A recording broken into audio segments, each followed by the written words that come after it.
어서와. 캠핑의 참이지? 안녕하세요, 대충아빠입니다. 이번 시간에는 저번 영상에서 소개시켜드렸던 노르딕크로스의 헬릭스라는 제품의 실사용 정보를 알려드리려고 합니다. 제 돈을 주고 산 거고요.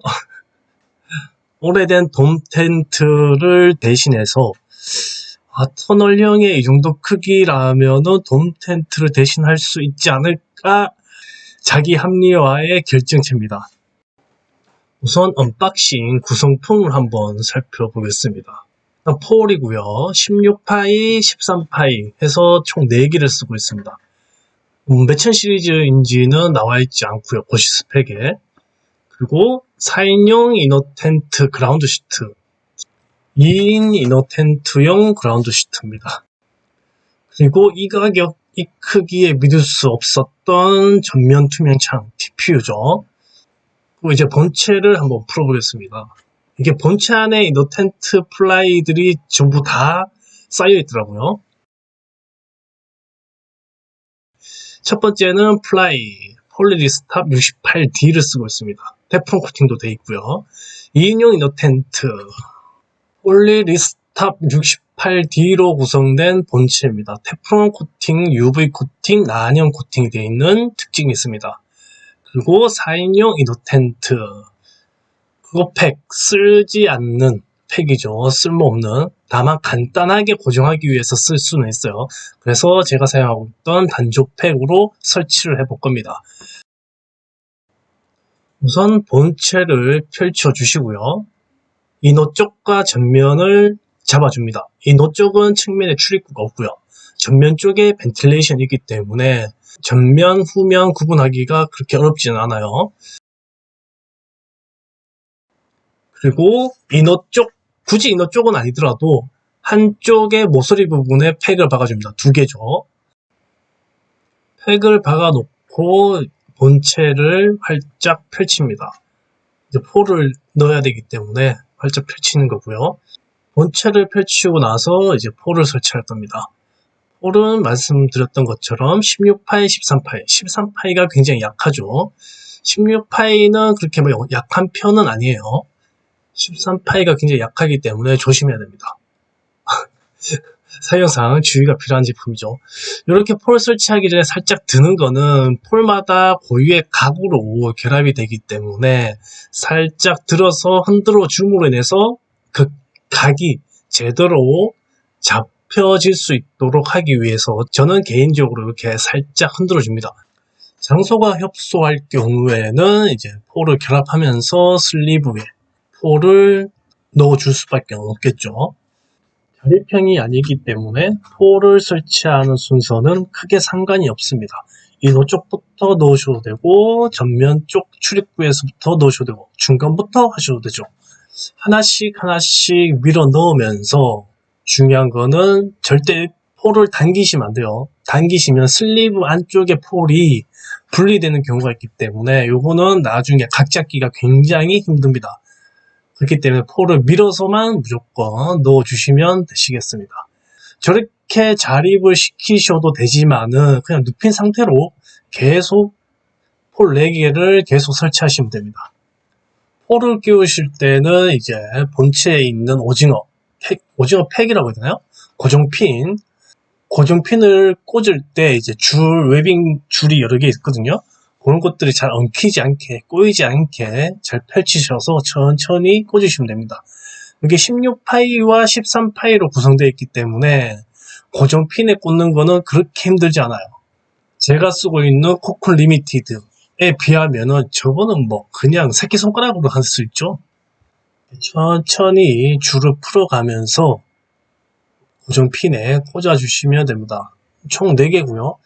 영상에서 보시는 것처럼 폴이 겹쳐도 상관없어요. 이거는 폴이 서로 이제 겹쳐지도록 설치하시더라도 본체를 자립시키는데 전혀 문제 없습니다. 간혹 가다가 파쇄석인데 이제 반대쪽 폴을 설치하기 위해서 본체를 발로 밟고 지나가시는 분들이 계시더라고요. 그러면 절대 안 됩니다. 자, 네 번째, 자립을 시키겠습니다. 자립을 하실 때는 저렇게 밑에 스커트 부분을 먼저 잡아서 공기가 텐트 내부로 들어갈 수 있도록 한 이후에 여기서 잠깐, 절대 파쇄석에서는 텐트를 발로 밟으시면 안 됩니다. 중요한 방수 코팅이 본체 안쪽 면에 있기 때문에 저렇게 발로 살짝 밀어주면서 밟지 않도록 하시는 게 좋습니다. 세우면서 쪼로로로록 끝. 쉽죠? 이게 끝이에요. 터널형인데 이게 순수 터널형의 장점이죠. 이렇기 때문에 설치가 쉽다라고 얘기하는 겁니다. 본체를 자립시키기 위해서 힘을 들일 필요 없이 살짝만 들어서 당기면 끝. 이렇게 자립이 된 상태에서 천천히 이제 각을 잡아줍니다. 조금씩 대충이나마 각을 잡아주시고 마무리로 나머지 모서리 부분, 지금은 전실 부분의 전면 부분이죠. 그 모서리 부분 두 곳에다가 팩을 박아줍니다. 지금 박는 팩은 이제 가설치, 정확한 각을 잡기 전에 팩을 박는 거기 때문에 임시로 박는 거예요. 그래서 대충 박아주면 됩니다. 대충 설치하고 나서 조금씩 이제 미세 조정하면서 각을 잡아주고 나서 정확하게 팩을 박는 겁니다. 그러면 설치가 끝나는 겁니다. 뭐 선택사항이긴 한데 미세 조정, 각 잡기 과정이죠. 이거는 뭐 하셔도 되고 안 하셔도 되고, 하지만 대부분의 캠퍼들은 이 각 잡기에 굉장히 많은 시간을 소비하고 있죠. 저 또한 뭐 마찬가지긴 한데 헬릭스라는 제품을 처음 써서 각이 그렇게 쉽게 안 잡히더라고요. 특히나 전면 부분, 전실의 전면 부분, 마지막에 설치하는 부분이 이제 살짝 스커트가 뜨는 현상이 나오더라고요. 요거는 아무리 봐도 제가 아직 설치가 미숙하기 때문에 발생되는 것 같습니다. 한번 내부 한번 보실까요? 뭐 다른 유튜버 분들처럼 와 크다, 와 넓다, 뭐 이런 말을 안 할게요. 이게 큰 축에 들어가는 거실형 텐트가 아닙니다. 중형급이에요. 큰 거는 4m, 7m급은 돼야 돼요. 4인용 이너 텐트를 설치해 볼게요. 기본적으로 주는 이제 그라운드 시트를 설치를 할게요. 그라운드 시트 고리가 있는데, 고리는 본체의 버클에 구멍이 있습니다. 이 구멍으로 고리를 걸어 주시면 돼요. 기본적으로 구성되어 있는 그라운드 시트는 얇기 때문에 그렇게 좋진 않아요. 파쇄석에 쉽게 뚫릴 것 같은 그런 느낌 아시죠? 제 키가 171인데도 까치발을 들어야 됩니다. 높이가 2m 15인가? 그래요. 일단 이너 텐트와 본체 거리는 버클 형식이에요. 뭐 그렇게 어렵지는 않죠. 그냥 순서에 맞춰가지고 그냥 따닥따닥따닥 설치하면 끝납니다. 이너 텐트 안쪽에 보시면은 측면 부분에 창문이 없습니다. 헬릭스는 본체 이너 쪽 측면에 이제 창이 나 있지 않고, 이너도 마찬가지로 측면에는 창이 없습니다. 사면 개방이 아닌 부분이 다른 제품들과 확연히 차이 나는 부분입니다. 아쉬운 부분이죠, 어떻게 보면. 이너 텐트에는 폭 2.8의 에어박스는 사용할 수는 없는 크기고요. 60cm 자축 매트 4개를 사용했을 때는 딱 맞는 크기였습니다. 폭 2.6m의 에어박스는 조금 살짝 튀어나올 정도로 사용은 가능해 보였습니다. 자, 이제 2인용 이너 텐트를 한번 설치해 보겠습니다. 그라운드 시트 마찬가지로 고리가 달려 있고요. 고리에 버클, 구멍에 끼워주면 됩니다. 뭐 2인용이기 때문에 굉장히 작죠, 사이즈가. 작기 때문에 뭐 설치하는 건 전혀 어렵지 않습니다. 한 5년 이후에는 이제 2인용 이너 텐트를 제가 가지고 다니지 않을까라는 예측을 해볼 수가 있겠네요. 2인용 이너에서 제가 살짝 감동을 먹었습니다. 이 가격에. 물론 가격에 맞는 이제 저질의 스펙이 보이지만 2인용 이너, 보조 이너에도 이렇게 포켓이 설치되어 있을 줄은 꿈에도 상상을 못했어요. 참고로 2인용 이너가 있다고 해서 4인용 이너와 2인용 이너 총 6명이 사용할 수 있다고 생각하시면 큰 오산입니다. 전실이 그만큼 좁아져요.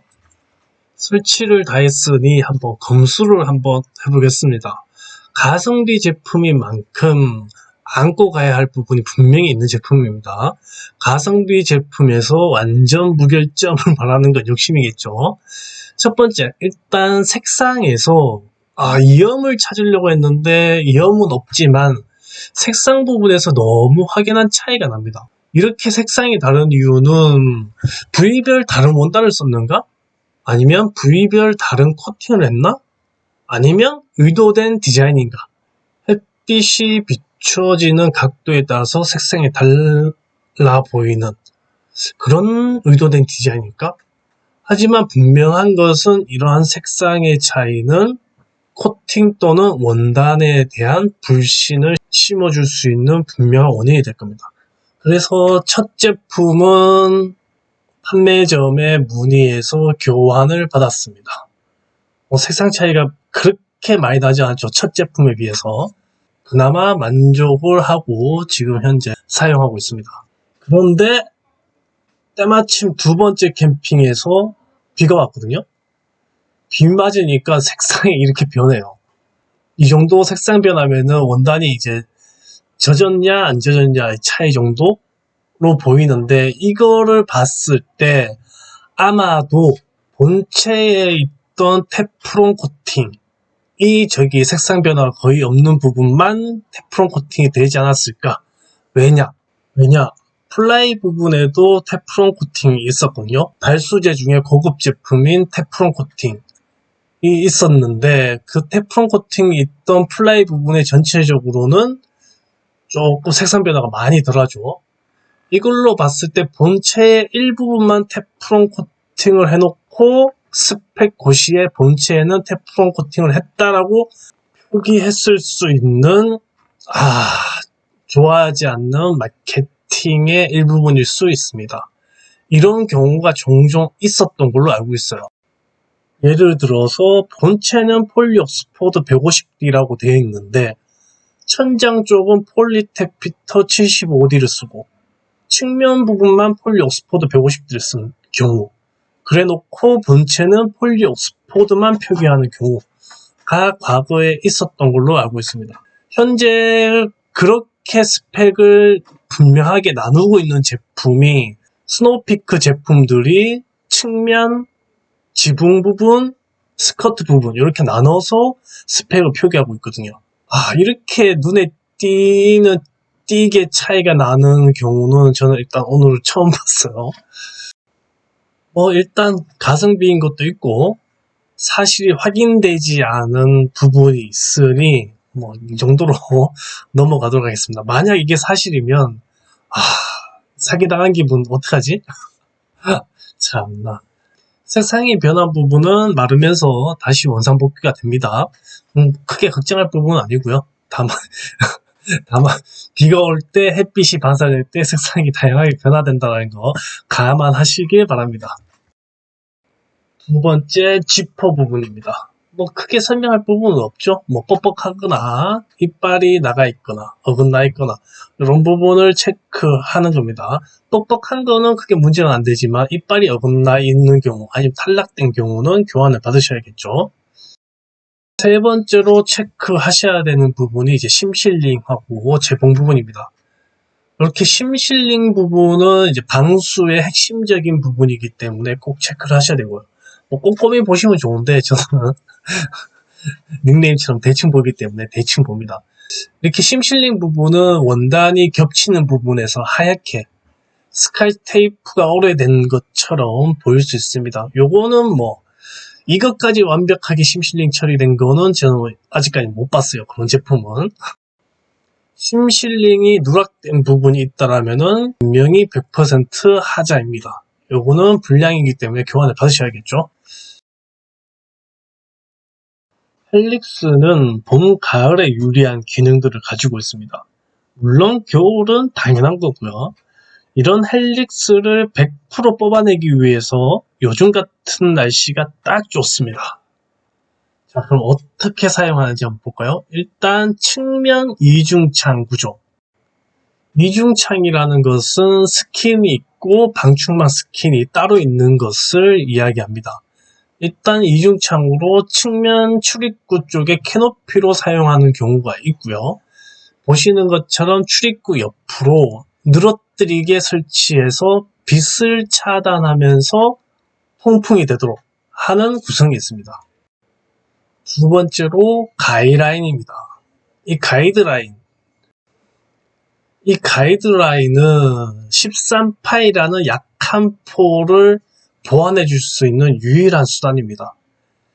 특히나 순간 최대 풍속이 10 이상일 경우에는 최소한 1개 정도의 가이드라인은 꼭 13파이 쪽에 설치해 주시는 것을 저는 추천을 드리고 싶어요. 출입구로 사용하지 않는 측면은 이중창을 10분 활용해서 빛은 차단하면서 시원한 공기를 받아들일 수 있는 구조로 활용하는 것이 가장 좋은 방법입니다. 물론 귀찮으실 수도 있겠죠. 선택사항이니까 개인 취향을 존중합니다. 헬릭스는 최소한 모서리 4개소 부분은 꼭 가이드라인을 하시는 것을 추천드릴게요. 가이드라인을 하지 않는 경우 약한 13파이 또는 16파이가 파손될 수가 있거든요. 이날 캠핑에서 순간 최대 풍속은 14, 15였습니다. 그래서 가이드라인을 조금 보완을 했습니다. 혹시나 해서요. 그런데 이게 웬걸? 옆 사이트에 있었던 20년식 헬릭스에 16파이 폴이 부러져 있는 거죠. 와, 역시 헬릭스는 가이드라인은 필수다라는 거를 느꼈습니다. 확실하게 체감이. 이분 같은 경우도 헬릭스를 오래 쓰셨는데 폴이 2번째 부러진 거라고 하시더라고요. 아니 이번에 날씨가 별로 좋지 않았는데 왜 가이드라인 안 했느냐 물어보니 이렇게까지 쓸 줄은 몰랐다라고 하시더라고요. 잘 사용하시다가 한순간의 판단 미스로 이렇게 폴이 부러지는 상황을 겪게 되셨어요. 헬릭스는 가이드라인 필수입니다. 좋게 보면 가이드라인만 충실히 하신다라면 사용하시는데 전혀 지장이 없는 제품일 수 있는 겁니다. 실내 크기를 한번 보여드릴게요. 실내 크기는 4인 미디멀은 충분히 사용할 수 있는 정도의 크기가 나오더라고요. 제가 올렸던 예측 도면에서처럼 이번에 조금 미디멀에 가깝게 미디멀보다 조금 많은 장비를 가지고 갔었는데요. 측면에 이렇게 장비들을 배치하고 반대쪽 측면에 테이블하고 의자를 배치한 구조입니다. 죽는 공간이 생각보다 많이 안 나오더라고요. 대신 서 있을 때의 죽는 공간과 앉았을 때의 죽는 공간이 확연히 차이가 있었어요. 그래서 앉았을 때의 기준으로 죽는 공간은 크게 느끼는 게 없었습니다. 그 인원은 제가 설명드렸던 것처럼 60cm, 폭 60cm 기준으로 좌측 4개가 딱 맞는 크기가 나오더라고요. 확실히 헬릭스는 소형 의자를 사용하시는 게 가장 적합한 것 같아요. 대형 의자도 가져갔지만 좁다라는 느낌을 확연하게 받았습니다. 배치 구조를 바꾼 상태인데요. 지금 측면 부분이 굉장히 좁아요. 대형 의자 같은 경우. 소형 의자가 헬릭스한테는 딱 맞는 장비입니다.